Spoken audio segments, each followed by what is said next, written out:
This is a 2017 Porsche Macan S that I'm driving. I've owned this car for the past 6-7 years. I love the car, but one of the things that really bothered me about this car is the old school dash arcade is straight from 2005. Every time I see a Tesla or a Mercedes EQS or a Porsche Taycan, I'm like, come on, these are just commodity displays. Why my car doesn't have one of these? So I had to take action and I decided to fix it myself.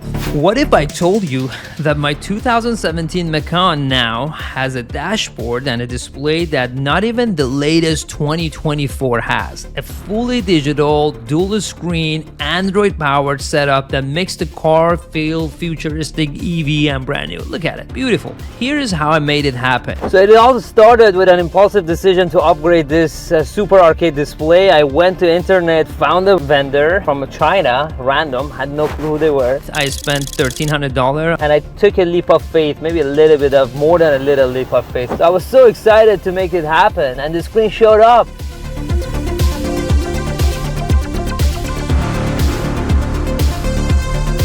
Not a lot of parts. So challenge accepted.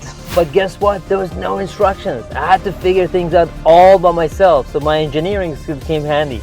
The first step was taking apart the old dashboard. At first, I was like, I'm gonna pull things up and the dash will pop up, but I ran into my first big challenge, the Porsche's infamous hidden clips. Oh my God. At this stage, it's a little tough. I think I don't have the right tools. Because of that, I'm taking the entire vent out, just like that, and this whole module gotta come out.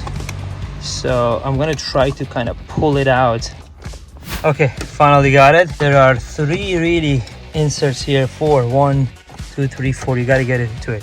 The way that works, I pretty much disassembled all the plates out of it like this, and I put my hands behind this, essentially grabbing the sides of this from this side and pulling it out. That's how it works.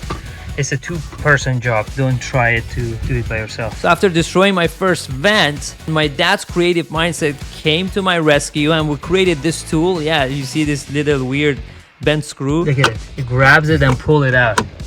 Then it's just one, like a big jerk, you just get it off. So we managed to preserve the vent, which didn't happen here, but that's how you learn. Next, we had to remove the old screen, the CD player, unplug everything, and it was quite easy to make it happen.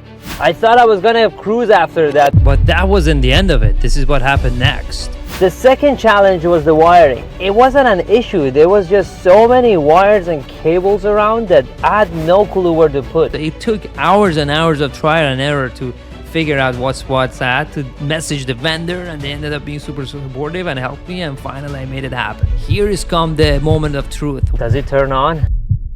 And when the screen finally lit up, the moment made this all worth it. It ended up being so beautiful and I love looking at it. With the wiring done, the final step was mounting the vent, finishing it and calibrating the screen. This was smooth. I felt like I was already getting a hang of it. I installed the rest and I'm done. I'm so happy with this impulsive decision. Look at this. I have a dual screen. This is the map and I'm constantly running YouTube on the other side. I'm using hotspot on my phone, so the Android is tethered to my phone and I'll constantly get internet, but you can also get a 4G on it. If you want to put a SIM card and constantly get this connected to internet, you can do it.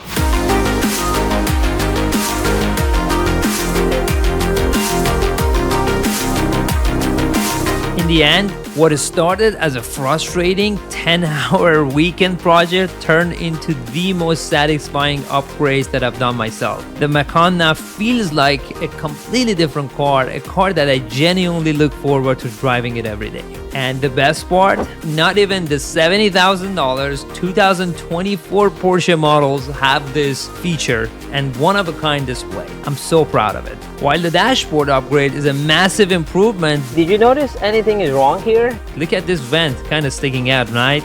Well, I ran into more issues that I didn't share in this video. In the next video, I'll share the challenges after a week of using it and how I resolved it. Don't forget to like and subscribe and ask your questions in the comments. I'll see you in the next video. Stay tuned.